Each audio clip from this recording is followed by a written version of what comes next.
Yo, what's good, everybody? And welcome to another episode of PV Roundtable Talk. Today, the discussion is going to be the relationships between men and women, whether it's between, like actual relationships, friendships, or anything. That's what we're going to get into it today. But before we get into it, let's go ahead and introduce ourselves. So, to start it off, I'm your boy Andre Williams, but you can call me Dre. I'm Erica Noel. All right, and we have our very, very special guest. He is a doctor, a professor here. He is an author. He is a philanthropist, a broadcaster, and he runs a website and YouTube channel, Manhood Race Culture. Everybody, let's welcome Dr. James Jones. Thank you, glad. All right. Glad to be here. Yes. So how y'all feeling today? I'm good. Good. I'm feeling great. I honestly am really excited to talk about our topic today, about the perspectives of men and women and, about relationships, all of the juicy tea. So I am super excited to go ahead and deep dive into that. And I'm so excited that Dr. Jones is here to go ahead and give us some good insight and just to kind of tell us about how you feel about it. Okay, well, I'm glad to be here. Yeah, I'm excited for him to be here because I want him to say stuff that's probably not going to be popular opinion. Probably going to get some people a little riled. Well, depending on how we go. What you think? How you think you are when you go into discussions? I'm fair and balanced. I try and tell the truth at every turn. Those who disagree don't like the truth. That's how you feel? That's how I feel. All right, he was, straight to the point. I definitely feel like, everybody has or is entitled into their own opinion. Mm-hmm. And I definitely think that, it's good to hear from both sides. So I think that, we can definitely have an open, comfortable discussion about men and women, about relationships, about, which role takes which responsibilities and duties. So I definitely think that it's definitely going to be a good story. So I hope you guys are tuning in. I hope you guys are in the comments going crazy. So definitely give a good little opinion about what you think about relationships, guys. Yes. And just a little quick thing, I also like to say that I'm happy that you're here because you're a little older than us. You don't have the same perspective. You think about stuff a little differently. And you have a little bit more experience in the world, Most certainly. AKA closer to getting that Social Security check. We like that. Can't wait. That's so interesting. So you have a daughter, right? No. You don't have a daughter? No, I have a son. You have a son. Okay, so do you think the way how you was raised versus how you raised your son, do you think that he can effectively have a great relationship like with women? Relate like friendships, like actual relationships? Oh, yes, certainly. Certainly, I believe that wholeheartedly. I mean, he's been raised as a balanced individual, that there is no reason that he shouldn't. My only question dealing with young folk today is quite simply, where are for young black men, because I have a son, and I'm principally concerned with his path going forward. One of my questions, looking at many of the young people today, is quite simply, is it a viable proposition for him as a soon-to-be educated, refined young black male to be able to find a wife in today's society that is moving towards independence, hot girl summers, and those types of things? Well, check this out. We're going to get into it, but first we're going to go to a commercial break. So stay tuned to PV Roundtable Talk, and we're going to be right back with you. STEM is precise, no margin for error. Dare to forget that. Dare to have fun with it. Get weird with it. Dare to send those old STEM theories flying past the neighbor's house into outer space. Dare to program something internet-breaking, record-breaking. Dare to blow their minds. Dare to learn the difference between sedimentary and metamorphic rock. Go find those rocks. Dare to keep daring. Dare to STEM. Check out She Can STEM to get started.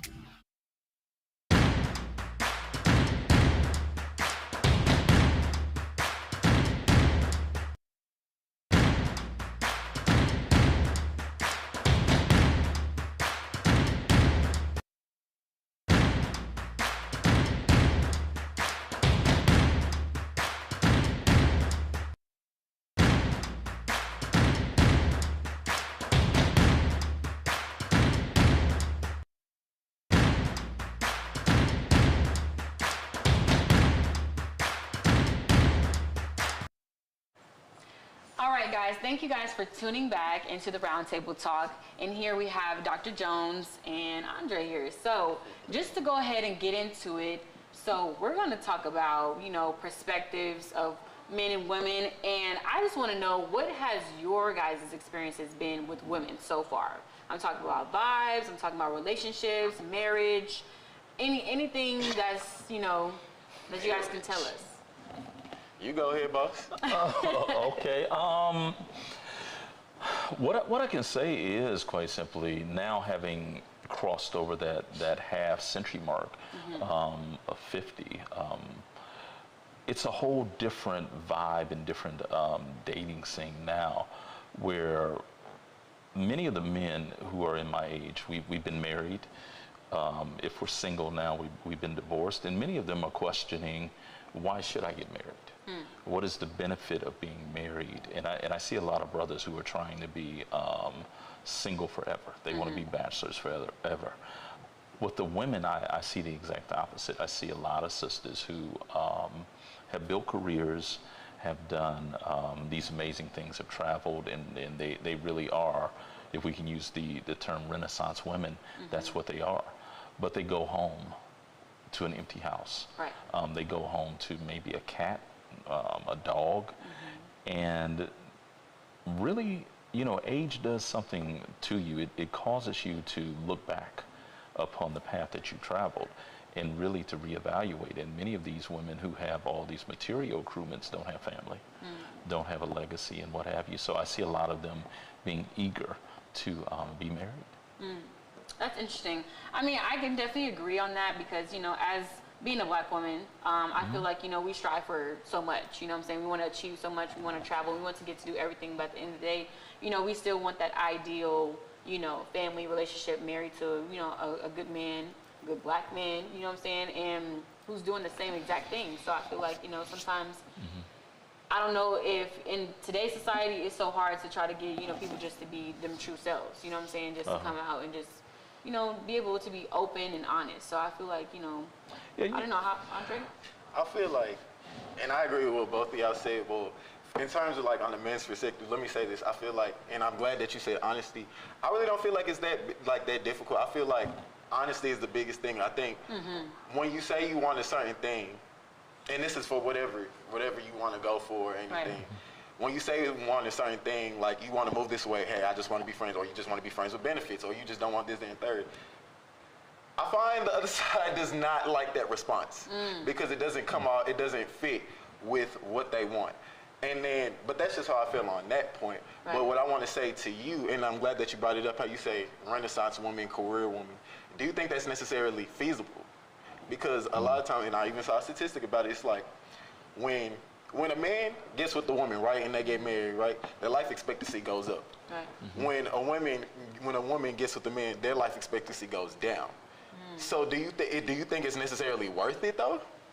I mean, I don't know about that statistic, but I feel like, you know, ideally, like, and it all kind of, you know, goes back to what you believe in, and I feel like, you know, religion, but that's a whole different topic. But I feel like, you know, women and men can both succeed, you know, within the marriage. It's just all about, you know, what you guys strive for and what you guys both want. You have to be on the same page. You know, you can't be on two different pages, like, well, I want this, I want that.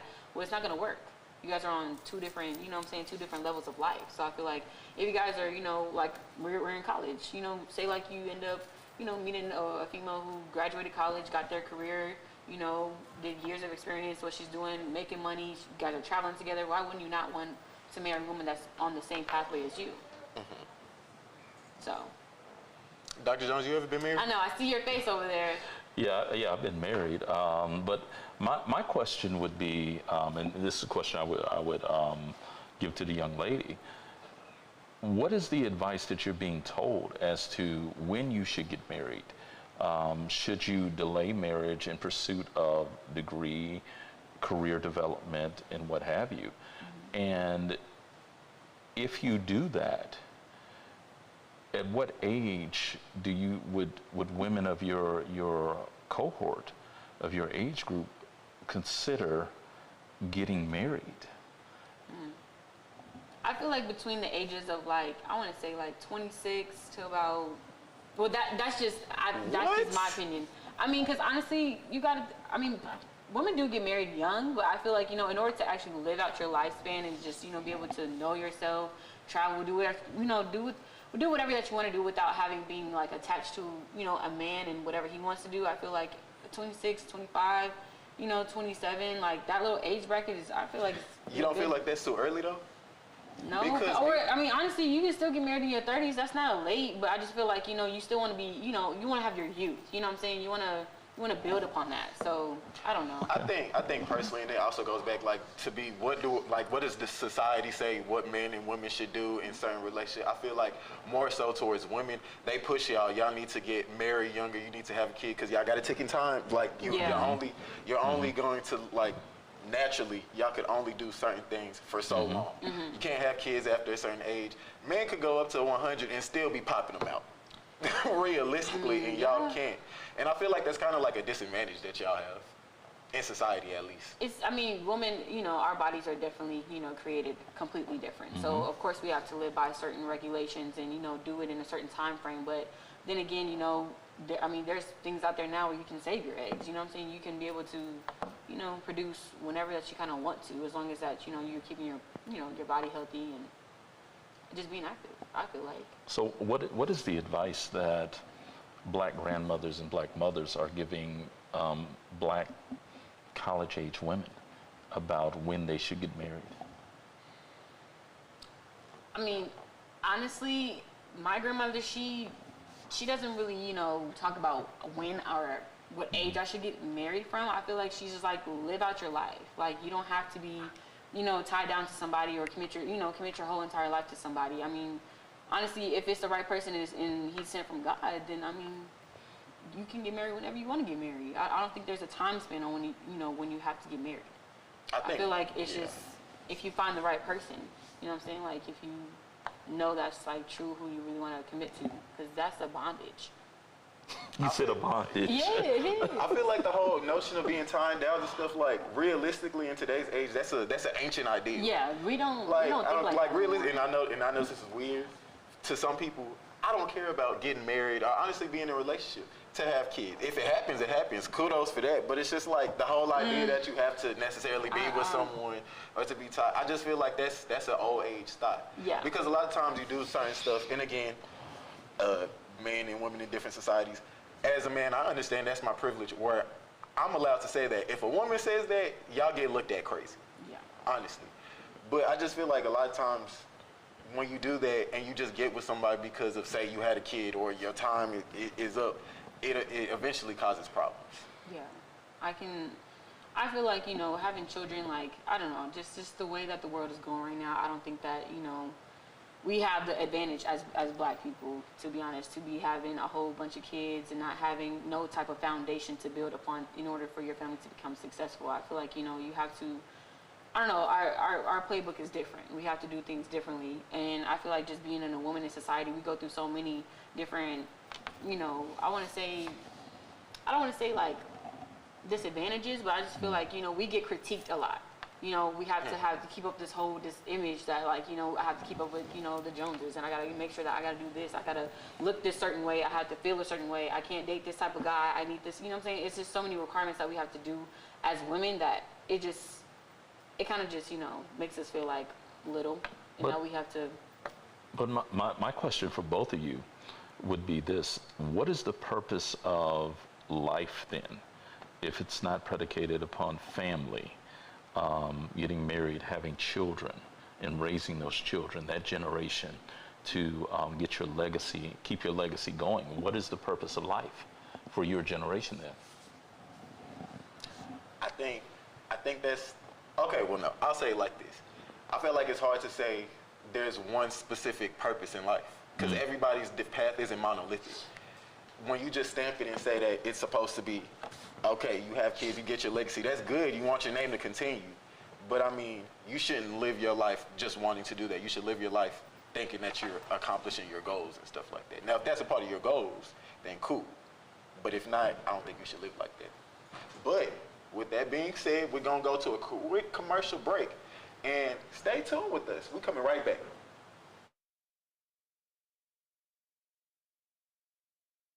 What do an aerospace engineer, cancer immunologists, and bat scientists all have in common? We all have cool jobs in STEM fields.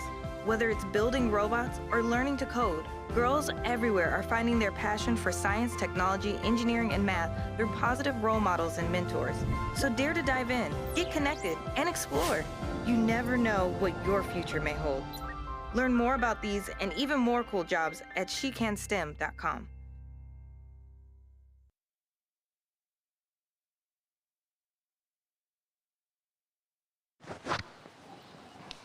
All right, and welcome back to PV Roundtable Talk. So, I want to pose y'all this question. And we had this discussion, shout out to media criticism, Dr. Godwin, but we had this discussion last semester. I'm not going to say the students who said it, but I'm just going to say what she said, and a lot of people agree. And I actually want to, I'm going to pose it to the table, but I want you to respond first. Okay. But she basically said, that like a lot of stuff, like the whole idea of the independent woman, in the media and stuff like that, that we put out, like for a perfect example, she said WAP by Cardi B and Megan Thee Stallion, or what was the song, Destiny's Child, that they did for the Charlie's Angels soundtrack, Independent Woman and stuff like that. Independent Woman. They say a lot of times that it's a woman ideal, but men are behind it. They write the songs, they come up with the concept and stuff like that, and she said she thinks it's basically propaganda or a push to make it seem like, or not to make it seem, so men basically could be a little bit more lazier, could sit back. How you think about that? Can you see that? I can see where they're coming from, but I don't think I completely agree with it. I feel like, of course, now in the music industry, most men do write women's songs. And I feel like, that doesn't give them the right to be lazy or, feel like, oh, I can just sit back and just do whatever. I feel like, being an independent woman, it takes strength. It makes us who we are, and honestly, we don't have to always answer to another man because, oh, you said something. No, I feel like, just taking initiative and being that head, hold, strong person. There's a whole bunch of independent women out there. That doesn't mean that we can't have a solid relationship to where everything is 50-50. What you think, Dr. Jones? The idea of, I don't doubt that there's men who are behind marketing, behind A&R and development, but it's a quantum leap between that specific segment of men and the average man. Because in actuality, black men in general, we don't even hit Social Security age. We're dying at 63, 64 years old. So middle age, to be honest with you, for black men is actually 31, 32 years old. That's when you've hit the middle. So we're out here, we're working hard. And it's amazing that people can advance something like that, talking about black men being lazy, and not deal with the idea of the shift, the larger shift in the economy, how we went from a manufacturing economy during the 60s, 70s, and early 80s to a service economy, why now knowledge is worth more than brawn. The days of a person being able to go work in a factory and provide for their family with a high school diploma are now gone. A lot of issues right there being conflated that shouldn't be conflated in regards to men promoting women to be independent so that they can sit back and be lazy. I think you have a certain segment of men who are promoting women to be quote unquote independent so they can profit off of those women materially. All right. So, Erica, let me ask you this question as a woman. What do you think of as independence or being equally yoked with another man? I think independence, definitely, like I said, I feel like it's kind of like a right, like that we have to be like independent. I feel like women are always, far more advanced, in my opinion. And we were just, yeah, I think so. I feel like, we strive for more. And not saying that there is men that don't. I'm just saying like, we always like have been, or I would say at least black women, always have been like black women, always have been like the ones to like, keep you guys going, encouraging guys. We have, mothers out and, sisters out there who are always like, just like, okay, you got to go out here and get it yourself. Like, you got to make sure that you have X, Y, and Z, because if you don't have anybody, to support you, or you, trying to support on your man or whatever, I feel like at the end of the day, you don't want to, you don't want to have to be like let down. Like, I feel like that's why we have to be so independent, because we have to be strong, we have to be initiative. Like, but sometimes I feel like nowadays in our society, we don't really have that. I feel like being equally yoked is not equally yoked. Like, I feel like it's just like. What you mean by that? Meaning, like, I don't want to put this in a wrong way, but I'm just saying. Say what you feel. Say it. I'm just saying that, I feel like women, there's more, I would say there's more of an uprise in black women being more independent than men. I'm going to just say that. I'm just Black women being more independent than black men.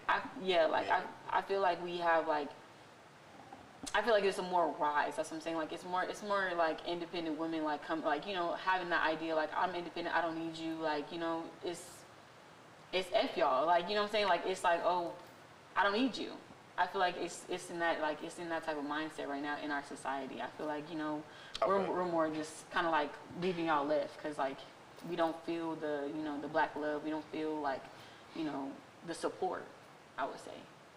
Okay. What do you think about that, Dr. Jones? The thing is that it's ironic that we finished talking about a sort of a fabricated narrative, that there are people behind the scenes who are pushing certain angles and certain agendas, and then we hear this argument. Anybody can say that they're a boss, okay? And, we have all these bosses out here, all these independent women. But when you look at the data and really examine it, and one of the more terse exchanges I had with one of my classes recently, they were saying, well, who wants to be with a dusty old man that's only making $43,000 a year, which is the median income that black men make. And I turned back to them and I said, well, who want to be with an old trifling broke sister that's making $36,000? And it was the first time that they had heard the fact that even in the time that we're dealing with right now, black men are still out earning black women.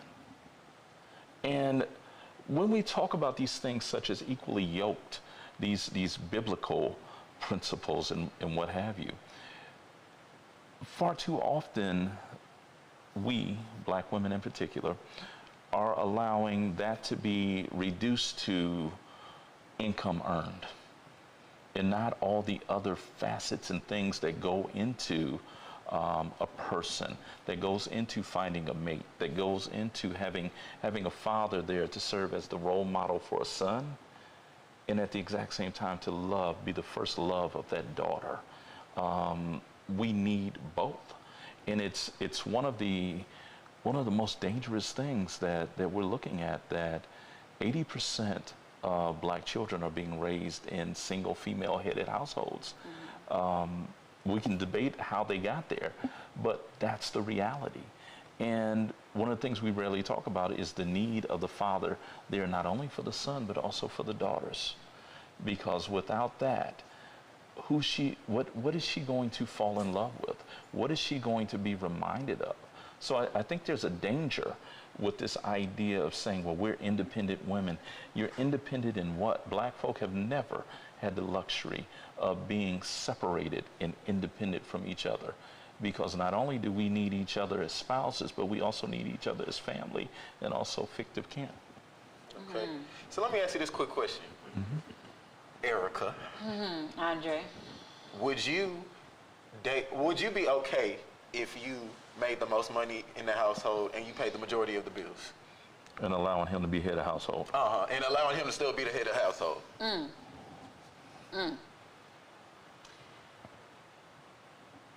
You know what? Honestly, if I made more and I allowed him to be the head of the household, but I pay majority of the bills, like we can't even split it 50-50,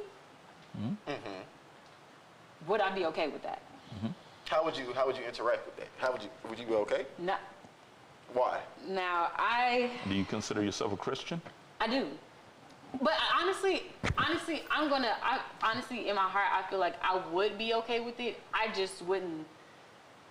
But you said I wouldn't like it necessarily. Yeah. So, but why? Why? Because then it goes back to whatever you said. It was a great word. I can't say it. Yeah. But it goes back to you're equating basically being the head of a household to the money that they bring in.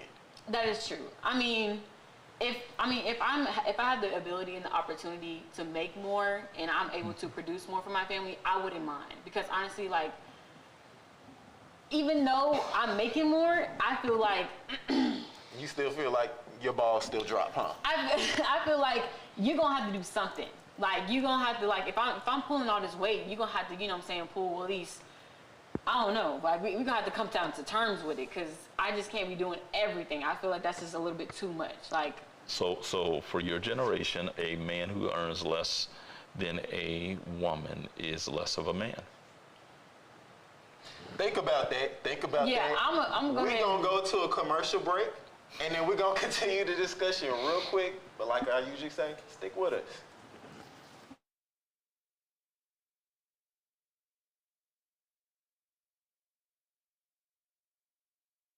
STEM is precise, no margin for error. Dare to forget that. Dare to have fun with it. Get weird with it.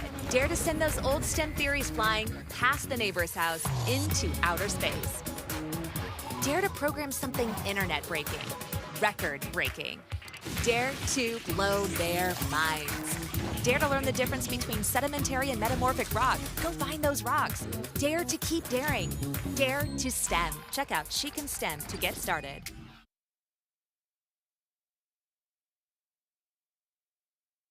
What do an aerospace engineer, cancer immunologist, and bat scientist all have in common? We all have cool jobs in STEM fields.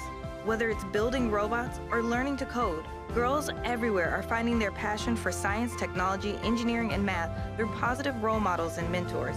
So dare to dive in, get connected, and explore. You never know what your future may hold. Learn more about these and even more cool jobs at shecanstem.com.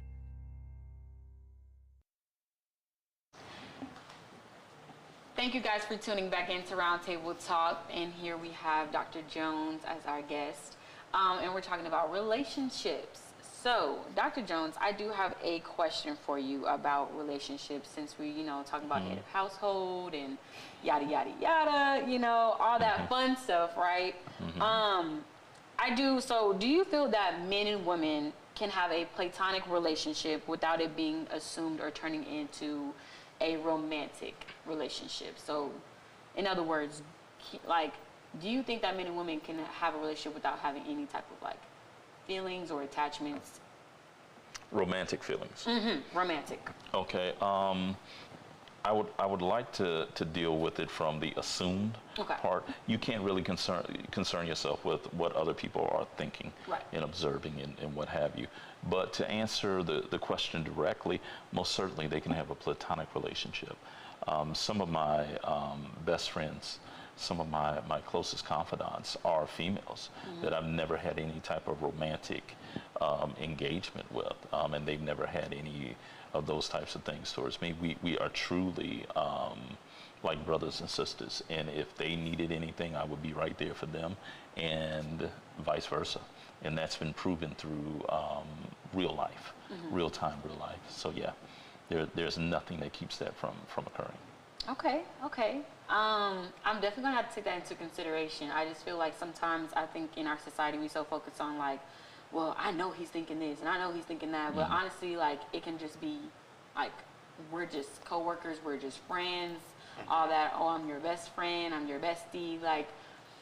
Have you ever had a girl best friend or a woman close knit relationship best friend and nothing ever, even in your teens, high school, college?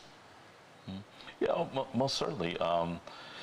My best friend at the Ohio State University was a female. We came up through the Black Studies program together, and we were known, if anyone knows anything about Black Studies, they'll know the classic debate that occurred between Booker T. Washington with the Atlanta Compromise and Du Bois's response with the Souls of Black Folk. I was known as Booker T in the Black Studies department, and she was referred to as Du Bois. And we're friends to this very moment. I actually was in contact with her about 2 weeks ago, writing letters of recommendation as she's trying to switch jobs. Nice. That's really, that's so good to hear. That's not. But I would like to say this though, and this is from someone who has a bunch of female friends. Most of my best friends are females. I will say it's definitely possible to do that, but at the same time, it could get you into trouble. Not necessarily with them, but say they're in. Perfect example. A lot of times, people think that I'm trying to mess with who they mess with, and that's just my homegirl. And a lot of times, just the way how I talk, the way how my personality is, sometimes I'm a smooth dude. And everything just comes out like it's like butter. And I'm just really just talking. Like and I'm just talking to you. Yeah. And then also the way how I go out, I don't care who it is. I'm finna have a good time, and I'm gonna do, I guess that's partially my problem, but I'm gonna do what I want. Not necessarily as being disrespectful, but if I'm going out, I'm going out. Yeah. And what I realize a lot of times when you're a guy and you have a lot of female friends, or you have them a lot in your vicinity, you get a lot of pushback from other guys, or they're jealous of you because they feel like you're encroaching on their space, when it's not even necessarily the case. What you think about that, Dr. Jones? I mean, like I started off with, you can't do anything about other people's insecurities, their observations, and with everything we look at, there are gaps. And you can tell a lot about a person by how they fill those gaps up. If they always see you around a female, and y'all always joking X, Y, and Z, and that's the only information that they have, well, they're going to fill those gaps in. And what they're filling them in with is usually their insecurities, their fears, and their unsubstantiated thoughts. Okay. So I have another question for both of you guys.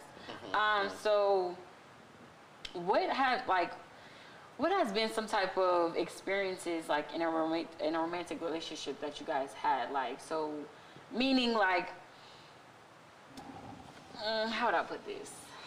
I want to say, when you're in a romantic relationship, like, is there certain boundaries that you guys put like in firsthand? Like, if I go out with, like you said, you have a lot of girlfriends or girls as friends. Like, would you tell your significant other of them, like from the get go, or would you like gradually just like, oh yeah, so and so is like, I know how y'all guys be. So I think you should just tell them, because I mean, at the end of the day, if you don't, you're good. But you know what? Let me say this.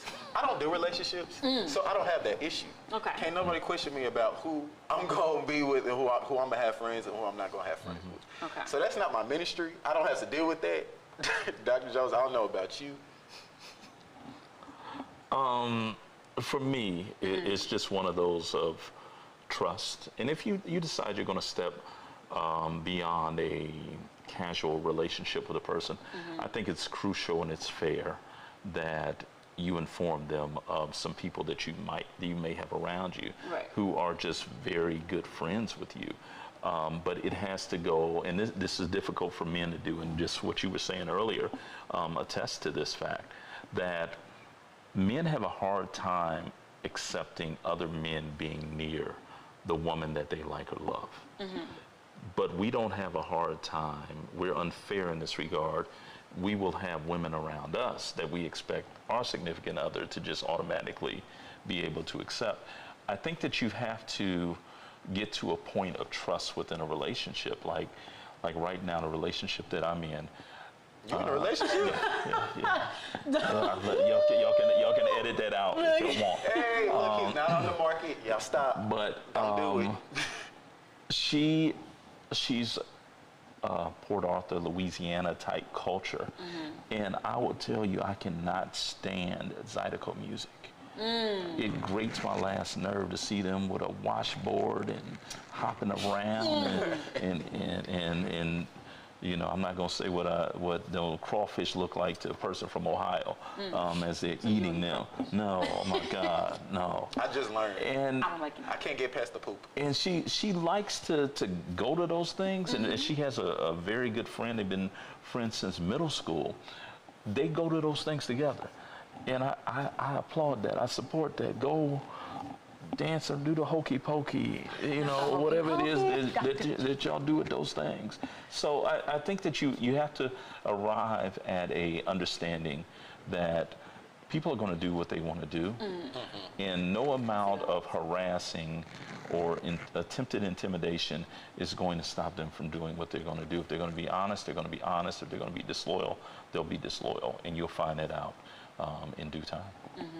I definitely agree. Dr. Jones, you really hit some good points there. And I feel like, you know, our generation definitely has to realize, you know, that we can't control one another. You know what I'm saying? Like, it's a lot of big thing on control. So we are going to be right back.